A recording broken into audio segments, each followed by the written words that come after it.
Hey, I'm Shaye Wanner, and you are listening to the Casual Cattle Conversations podcast. Whether you are a seasoned rancher or just curious about the cattle world, this podcast dives into the stories, science, and strategies shaping the future of ranching. Let's get started and keep your herd ahead of the herd. Today, we are visiting with Marty Ropp about how commercial cow-calf producers can more accurately and confidently buy bulls that move their programs forward using the right bull program. Marty is the founder and managing partner of Allied Genetic Resources, LLC, and All Beef. They offered the first precision genomic mating technology in 2018, which was created by Dr. Marty Ropp at Top Genomics, LLC. When I say this conversation is focused on how the commercial cattlemen can reach their profit and performance goals faster, I mean it, and I know you're going to enjoy this conversation and get so much out of it. With that, let's visit with Marty. Calling all ranchers. If you are looking for a better way to optimize your grazing operation and rev up your bottom line, Noble Research Institute can help. Noble's team of ranch managers and researchers work together to find solutions to your challenges. They don't just give you answers, they can help you understand how to apply their research-tested and field-proven principles on your ranch. Visit noble.org to learn more and browse Noble's educational resources. Well, Marty, welcome back to the podcast. It's been year and a half, maybe 2 years since I've had you on, so it's good to visit with you again.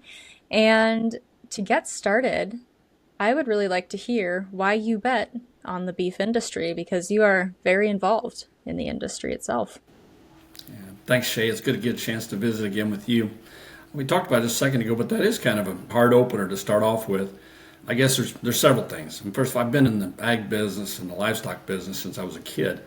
So part of it is once you get programmed into that, through a life spent, trying to do the right thing in the ag business, you migrate, you move, you make this turn to the left and that turn to the right, and you end up where you want to be and where you feel like it's important. The beef business is a huge part of the food business, not just in the United States, but in the world. I believe in the profitability of the beef business long term and the potential there, particularly if we tweak some things and add some different emphasis and some different kind of thought process as we streamline supply chains and ultimately beef all the way to consumers. I just think there's a lot of potential in the beef business. We're enjoying some great times now, and I think we need to put together plans during good times to make sure that those good times last as long as they can. Absolutely, and I enjoyed that response, and there's a few things for all of us to think through in there as well as beef producers. So, Marty, today you and I are going to be visiting about genetics, but we're specifically going to be talking about how that commercial cow-calf producer can take some risk out of selecting bulls so that they can pick the right bull, which we will also be talking about the program Right Bull and how that plays a part in that. So to kick off that part of the conversation, what would you say the biggest risks and opportunities commercial cow-calf producers face when they select bulls each year? I think we can back all the way back up to maybe even the question about the use of the bulls, and then I'll move a little more into some of the technology aspects. But one of the first risks that you can have is to select what you think is a great bull, what you think is the right bull, or what your Seedstock provider says that this bull's a great bull, and not really have any definition for that. Instead of choosing a bull based on how you plan to use them, what traits that you absolutely need from that bull, whether it's more growth or more maternal traits, long-term kind of things like maternal traits, or whether it's, again, short-term terminal kind of decisions, or whether it's a heifer bull. That's the first risk, I think, is not well defining what you're after, and instead just going and picking what you think is a good bull. The opportunity comes, particularly as you begin to define that a little bit more tightly, and then use some new technologies, in this case we're going to talk about Right Bull, to try to really precision mate. Make as precise a decision as you can for the bull or bulls that not just fit your goals, but also match your cows. Match your cows from a genomic standpoint, from a reduction of inbreeding, all the things that are really, really important in that bull decision that we've not had a good chance to take advantage of in the past, because the idea of precision mating cows has been only talked about by Seedstock providers, and maybe even not as precise as they could be. So you brought up a couple times, you said, define what you are after, define your goals, define what you need. How can commercial producers truly define what they need or accurately know what they need for their cow herd? Well, what we do in our particular program is we actually interview them. We visit with them and we ask them about the things that are important to them. We ask them about the horizon that they think is important for their bull buying decisions. Is this something that you're trying to fix something, or you're trying to move forward fast for a single trade in a short period of time? Or is your horizon based on, we're going to be in the cow-calf business for the foreseeable future, and so we have to have a little bit of everything? Or can we sort our cows and have part of our cows that are focused on the long term and part of our cows that are focused on short term income and profit?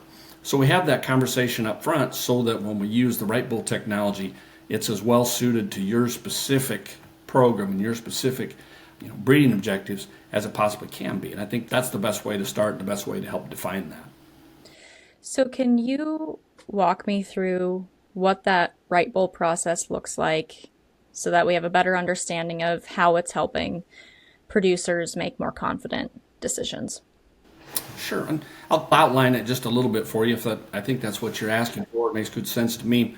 We work with Top Genomics. I've been working with Top Genomics since 2018, primarily on Seedstock decision making, precision mating for Seedstock herds, which is very much one bull, one cow, and being as precise as you can to help match those matings, again, genomically, reduction of inbreeding, maximizing the effects that you want to have from, again, a breeding objective perspective, and doing it cow by cow. But we realize that in the commercial cow-calf business, although there's certainly some AI, and we can do precision matings in AI situations, a little different again from a thought process than Seedstock. But for commercial herds and all the way through much of the beef industry, we're talking about groups. Commercial producers manage cows in groups. They try to minimize some of the labor requirements and facility requirements and data keeping requirements and all that are hallmarks of the Seedstock business. So they need technologies that help them make decisions for groups. So what we do is we use the genotypes of the females that are created by either by sampling the entire cow herd or perhaps just a quarter of them from a sample, just a sample perspective, and we build a composite genotype. And says that if all of your cows were this cow, what bull from a large effect gene perspective and from a strength and weakness genomically, what bull in a sale offering or in a group that you're looking at, what bull matches that cow the best? And we can do that based on a single mob of cows. We can do that based on a whole herd of cows. Again, we do some projects where we split the herd and form a maternal multiplier herd and a terminal herd in the same situation, and then run bulls separately. But again, matching the large effect genes, reducing the variability that comes in a calf crop, reducing the probability or possibility of wasted matings by characterizing what you've done in the past and where you want to be in the future genomically. Not just from an EPD standpoint or not just from an individual trait standpoint, but does this bull match my cow herd genomically? And does he help me reduce inbreeding, which is something we don't talk about that much in commercial cow-calf business, but inbreeding is the enemy of commercial cow-calf business. Part of the reason crossbreeding and things like that works so well. But can we get all of that and build a decision-making tool that helps us go to our Seedstock provider, who we've chosen for lots of reasons, because we believe in what they do, because they provide great service, because they're honest about their data and fair in their representation of cattle, whatever is the reason we picked that particular herd. Then we go in and take a deep dive into the bulls that are available and rank those bulls based on how they fit, again, how they fit genomically with your cows, how they fit your breeding objectives, and how they help you reduce the negative effects of inbreeding in your commercial herd. Okay, so as a commercial producer, say myself, if my husband and I wanted to do this, then we would have to tell you we specifically want to check bulls from these specific Seedstock suppliers. Like the Seedstock suppliers have to be on board with it as well. Is that correct? That is correct. And we have to have access to the genotypes, both of the Seedstock, both of the bulls that are available. And again, at least a sample of your cow herd, if not all of it. And those are raw genotypes, not necessarily just genotypic scores, that are pretty popular. But they need to be the raw genotypes so that Dr. Sachi and Tate can evaluate them, gene by gene, particularly for the large effect genes, and then look at the overall picture, the genomic picture and the genomic complementarity that we can put the two together. We do not pit Seedstock sources against each other. The first choice bull in each herd will be a 100% match. That could be more than one bull. But you make the choice of the seed stock source that you'd like, and then we help you sort through that group of potential sires and rank those bulls in a fashion that'll help you the most. Again, based on what you want and based on the genomic complementarity that's available there. And you might be surprised. It might be lot 94, might be the first bull, or lot 161. But you'll get a list of those bulls ranked, again, up against 100% is the maximum. And any bulls that are over 80 or 90% matched to your herd are really, really nice, safe choices for the fewest wasted matings you could have. Marketing your calves each year doesn't have to be a guessing game or settling for the easiest option.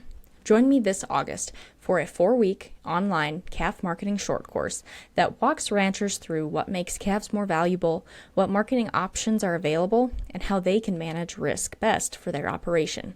Most importantly, ranchers will leave this series with a plan and newfound confidence to market their calves for their true value for years to come. Register by July 28th using the link in the show notes. So you've brought up large effect gene a couple times, and do you just want to define what that is, just in case there's listeners out there who aren't fully familiar with that terminology? Yeah, it's technology that's been around and certainly gets used in other species more than it does in the beef industry until just recently. But there are some genes, simple, but call it as simple as it could be. There are some genes that have a large effect, and some of them have a very, very large effect. An easy example would be a genetic defect. In the case of a genetic defect, if you make two heterozygotes together and you get the lethal combination, the calf is dead or the pregnancy is terminated. That is a really, really large effect. And that's not particularly what we're talking about, although you can use this technology to help minimize that as well. But there are other genes that still have a large effect, but are subclinical. They don't actually cause that kind of a problem, but they might cause extreme birth weight. So they might cause to make cattle that don't grow well or that aren't as good for carcass traits. And then in some of the maternal evaluations that they've done, there are some genes that help improve stability a lot. So for those large effect genes, we want to minimize the number of little b's, the recessive combination for genes that have a large effect. And then we go ahead and Dr. Saatchi and Tate go ahead and evaluate all the other factors that are available, including the EPDs on the bulls, and help rank, first of all, bulls that will be the most complementary, and then bulls that move you in the direction you want to the fastest. So, Marty, would you mind sharing kind of an example of what some results look like so that those listeners who are on YouTube, or maybe they're on the audio form and they can go onto the YouTube platform and see this, just so they know what it looks like to see which bulls would match, which ones maybe wouldn't, and just better understand how to read this and what information is available to them? Sure. Actually, we've got a slide here that shows a sample of the results that you might get.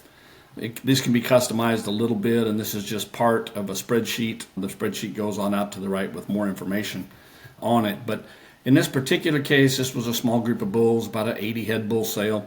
A commercial herd said, would you run the genomics of our cow herd against these bulls, because we need to pick a couple of cow bulls.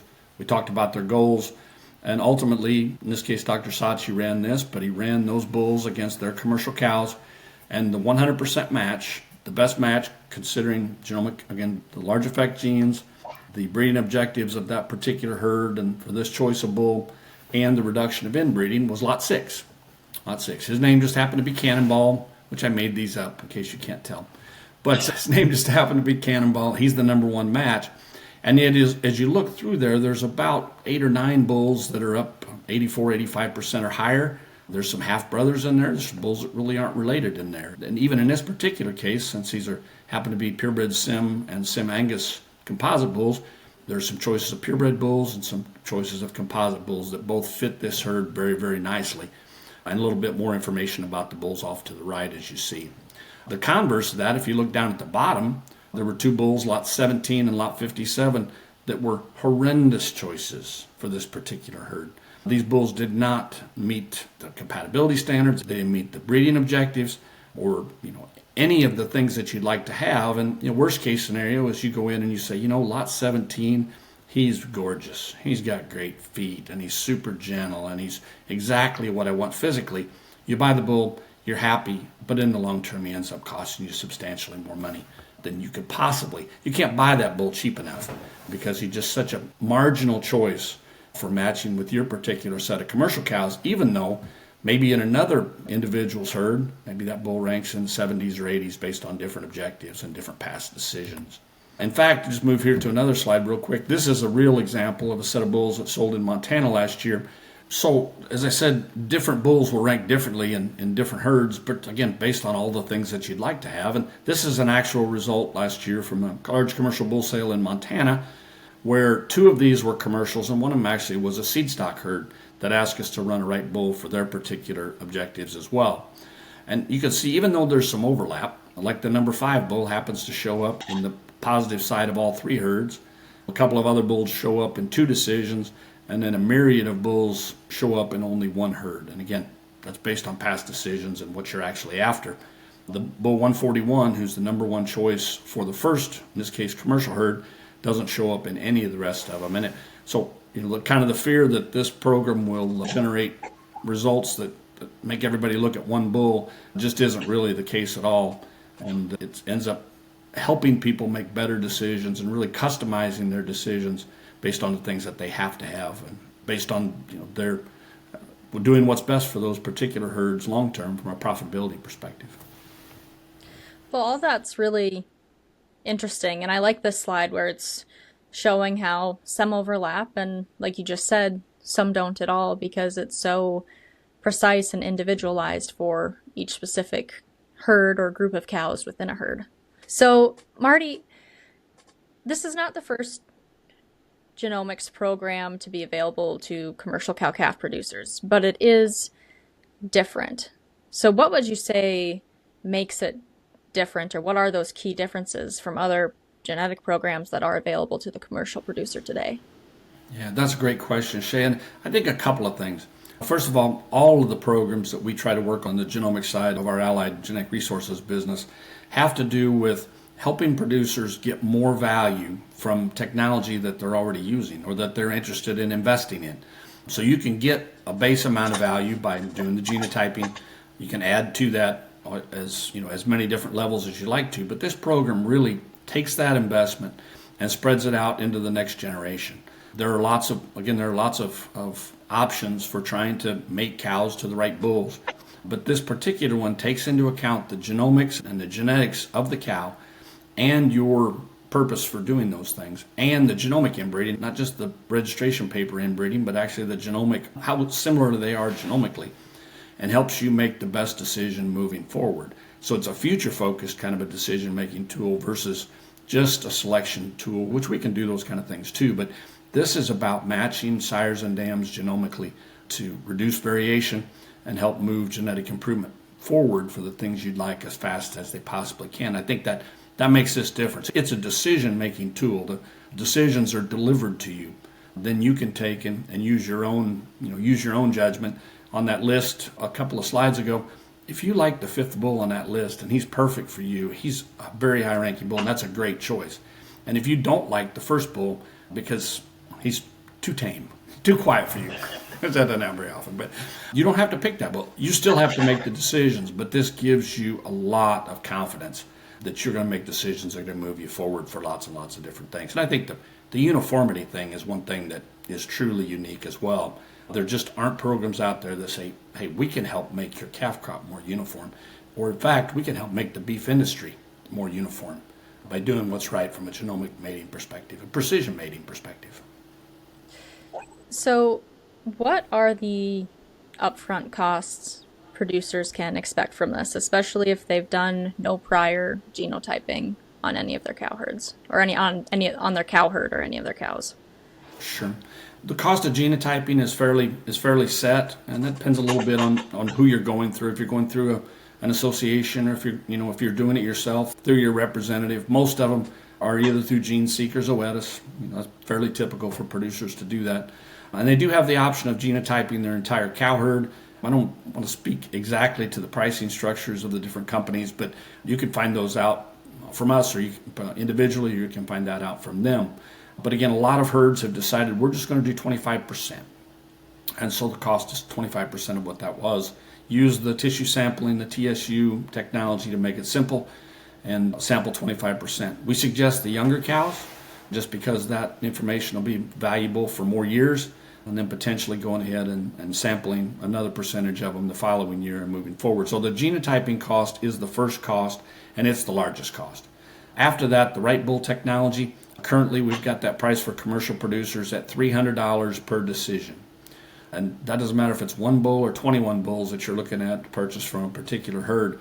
If you say this is the set of cows we'd like evaluated, and we'd like it evaluated against that set of bulls, that's $300.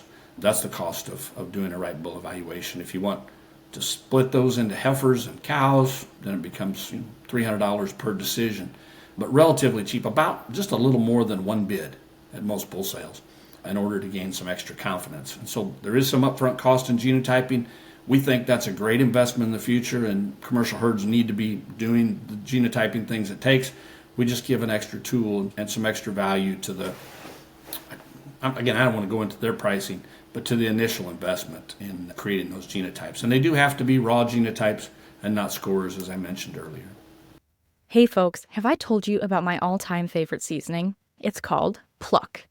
Whether I am grilling steaks, making spaghetti, or wanting to add more flavor to veggies, I reach for Pluck. Pluck is not just a regular seasoning mix. It contains beef organs for added flavor and nutrients. It's tasty and a fun way to add more meat to your meals. You can learn more at eatpluck.com and get a 15% discount by using the code Shaye Wanner. That code is spelled SHAYEWANNER, and I will include the link and the code in the show notes. So then if producers have already done those scores previously, that data would not play into it? Or, I mean, would they have to completely start from scratch if they've already been doing, say, scores to select replacement heifers? I mean... Depending on the program that they chose to use through their genomic services provider, sometimes those programs generate scores and discard the genotypes. If that's the case, they will have to re-genotype. If those genotypes are still available, and again, you can find out from that provider, then as long as we can get those genotypes transferred to Top Genomics, which is a relatively simple process coming out of one of the genomics companies or several of the breed associations, if you happen to be going that way, then you can transfer those directly and you don't have to re-genotype. There are also some options where you can do both, where if you're starting from scratch with genotyping, you can get scores created plus get the raw genotypes. But again, that's a special request. You work through your genomics provider to get access to that. Okay. So while this is predominantly focused on the commercial producer, that Seedstock producer is a very key player in making sure that the full process can play through. Have Seedstock suppliers been very receptive and supportive of this technology? I mean, what's the response been there? Yes, it's been really good, and frankly, we talk about a lot of things about selection within groups, but your selection of your Seedstock provider is probably your number one decision to start with. Because if they're not moving in the directions that you'd like to go and doing the things, from a technology and sophistication perspective, if they're not doing the things you need, then it's not going to be as effective as a process. And so we work very closely with a large number of Seedstock providers. We'll do about 25,000 individual precision matings for Seedstock providers this year, and those folks are all in. Once they get the information and get it and use it multi-generations particularly, they begin to say, this is such a great tool for us. We choose the bulls, and you guys help us make sure that they're mated to the right cows. With that in mind, with their confidence in the tool, the idea of moving that decision-making kind of advantage onto their customers has been a simple sell. And a lot of those Seedstock providers, if they're already doing that, have been willing to cost share with their bull buyers and say, hey, we will help you in the costs of doing the things you need to do so that when you come to our sale, you absolutely will buy bulls that make you happy. Bulls that will make you satisfied and therefore come back. A satisfied customer comes back, and they understand that very well if they've already been using some genomic technology. And so that kind of marriage relationship between a Seedstock provider and commercial purchaser has been very, very easy to put together. That's always reassuring to hear, and something I enjoy hearing is having those good relationships between Seedstock and commercial producers, maybe because of my own background, but also because I just know the importance of it. When a commercial bull buyer shows up at the sale and he's got a sheet of paper in his hand with a list of 25 bulls to go look at, and walks right to the pens and starts going through them and ends up purchasing off that list, it's the Seedstock provider at that point said that was really, really good for our relationship, both today and in the long term. Well, and I think about it, that saves the commercial producer a lot of time for sorting through bulls, and the Seedstock supplier for helping them, figure out which bulls might be best, because you can sort out those best ones and it just narrows down that list so much more than when they get the whole catalog and have to start, crossing off these ones or those ones, or for whatever reason, whether that's bloodlines, traits they think they do or don't need, whatever it is. There's a lot to look at. It's very functional. That part of it's very, very functional. And again, the long-term benefits of, I came here to buy bulls that were going to move me ahead for maternal traits, and then the bulls that they buy actually do, guaranteed. That's the long-term benefit. But the short-term benefit, you're right, it's very, very functional and makes that relationship easier, more straightforward. And again, bull buyers want more confidence. I buy bulls, I want more confidence. You know what? People are like, well, people say things like, my bull buyers, they know what they want. And they have some things that they want, but more confidence, it would make them feel even better about the bulls that they're purchasing from you. And again, that's why it's been easy to put together sellers and buyers in this kind of a relationship, to use more data to make better decisions more often.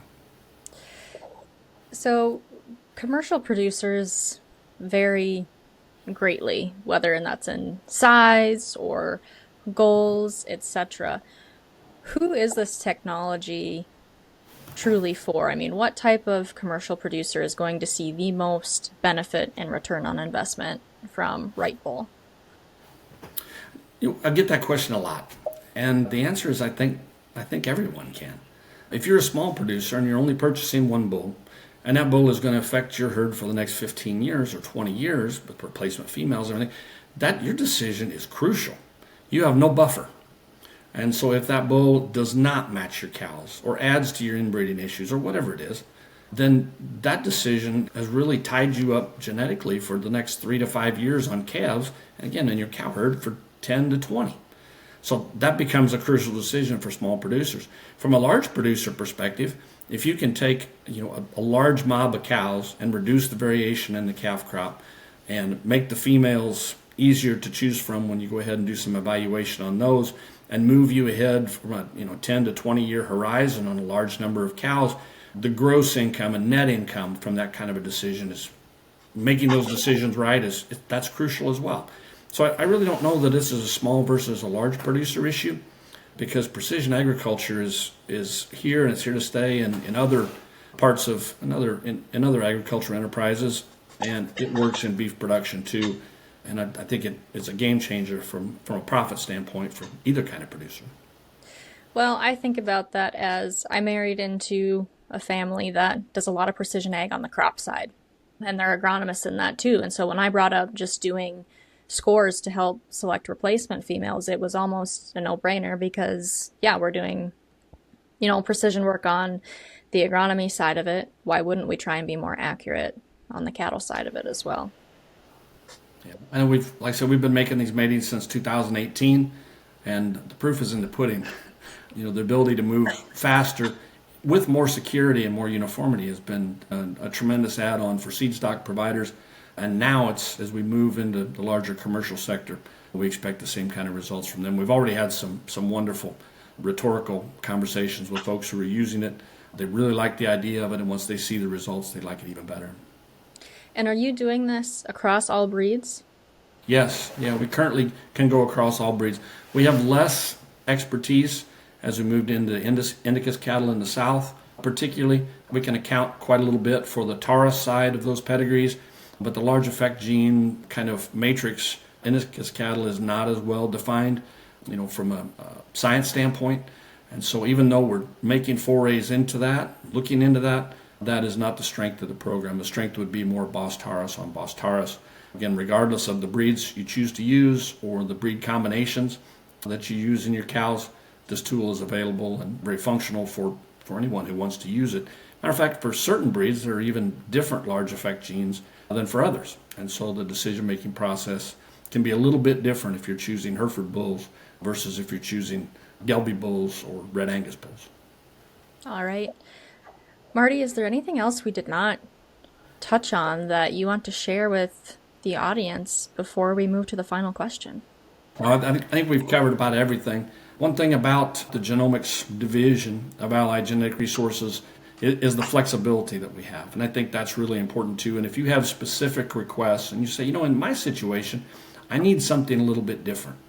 Or I'd look because we're involved in a system and that system requires certain specifications. Can you help us do that? We do genomics projects with some beef on dairy. We do genomic projects with some breed associations. There's a lot of capability in Dr. Tate and Dr. Sachi to do those things. And again, people really love it when we can customize programs because everybody's situation is a little bit different. Environment's a little different. Resources are a little bit different. And even though the core product stays the same, our ability to customize, I think, makes us, even customize between breeds, gives us a lot of flexibility to do what's right for those producers and for the larger beef business. All right. Well, thank you for adding that in, Marty. Now, my final question for you, kind of a fun one for me again, maybe a little bit of a tougher reflection question for my guests, is if you could go back to your first 5 years in the beef industry, what would you do differently? This is really tough. My first 5 years in the beef industry, full-time in the beef industry, I did some extension work and things before that, was with the American Simmental Association, starting in about, I think it was 98. And it'd be a little tough to redesign that because when I got to the Simmental Association in 1998, things were awful. And the economics of that business was terrible. Dropping membership, dropping registrations, all kinds of issues. And so we worked very hard over the next 12 years to re-engineer thought processes even to help change the Seedstock business and genetics business. So I don't know if I'd change anything except maybe I'd have taken a job that paid a little better for the first 5 years. So maybe I could retire before I was 75 years old. That's my answer. Okay, well, for those of you listening, I will include links in the show notes to Allied Genetic Resources and Right Bull specifically, so that way you can get in contact with Marty and the company if you have any further questions about what we talked about today. Additionally, there are always a few extra resources in the show notes, so be sure to check those out. Now, remember, the best way to support this podcast and all your other favorite podcasts is to leave a rating and review, and of course, share with a friend who's going to find it valuable. But with that, happy ranching, folks.